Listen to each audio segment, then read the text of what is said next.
আলাইকুম, সবাই কেমন আছেন? আলহামদুলিল্লাহ আমি ভালো আছি। এই যে আমি আমার কাঠবাগানের মধ্যে 4টা পেঁপে গাছ লাগিয়েছিলাম। 4টার মধ্যেই অনেকগুলা পেঁপে আসছে। এই যে পেঁপের কালারটা অনেক সুন্দর, এক এক করে পেকে যাচ্ছে আর এক এক করে খাওয়া হচ্ছে। এই যে দেখেন, এই যে ঘরের সামনে একটু জায়গা ফাঁকা রেখে পুরোটা জায়গার মধ্যেই আমি গাছ রোপণ করছি। গাছ লাগান তো পরিবেশ বাঁচান। আমার কাছে গাছ লাগাইতে অনেক ভালো লাগে, তার জন্য আমি সব ধরনের গাছ লাগিয়েছি। অনেকগুলা ফল গাছ দিয়েছি। ফল গাছের পাশাপাশি এই যে কাঠ গাছ, তারপর মেহগনি, ইউক্যালিপ্টাস, কলা গাছ সব ধরনের গাছে আমি লাগিয়েছি। এই যে দেশি কলা। এই যে আমাদের বাড়ির সামনে একটা পুকুর, এই পুকুরটা আমার বড় বাসর। আমি এই যে চাষ করে আছি। এতদিন আমার হাজব্যান্ড বাড়িতে ছিল না, আমি আমার বাসরের সাথে যতটুকু পারি হেল্প করেছি। এখন আমার হাজব্যান্ড বাড়িতে আসছে, ও এখন নিজে পুকুরটা চাষ করবে।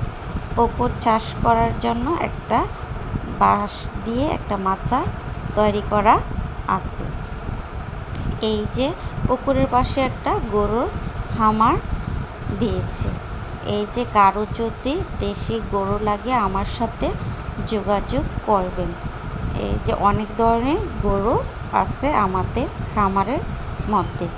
এই যে ছোট ছোট চারা গাছ, আমি যেগুলো খেতে পছন্দ করি এই ফুলগুলা লাগানোর চেষ্টা করছি। এই যে কটবেল, তারপরে আম, কাঁঠাল, লিচু, তারপর দেশি পেয়ারা, তারপর আতাফল, বেলুম্বু, মানে আমি যেই ধরনের ফলগুলা একটু বেশি পছন্দ করি ওইগুলাই লাগানোর চেষ্টা করছি। যেমন সরফি কলা আমি পছন্দ করি। আমি সরফি কলা 3 দিক থেকে বাড়ির 3 পাশে দেশি সরফি কলা লাগিয়েছি। এই যে 3 পাশ। এই যে আমার মাটির ছোলা রান্নাঘরের কর্নারে এই যে লিচু গাছ লাগিয়েছি। লিচু গাছটা ছোট ছিল, বাট এখন আস্তে আস্তে বড় হচ্ছে।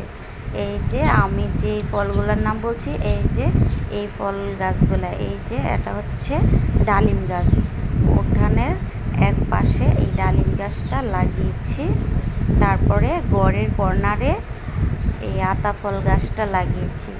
এটার আতাফল আলহামদুলিল্লাহ অনেক মিষ্টি। এই যে কাঁঠাল গাছ, এই যে টক ফল বেলুম্বু, তারপরে ছোট কাঁঠাল গাছ আছে। এই যে প্রায় 8-9টার মতো দেশি পেয়ারা গাছ লাগিয়েছি। এই যে অলবরি গাছ লাগিয়েছি, অনেকগুলা আরও আছে। আসসালামু আলাইকুম।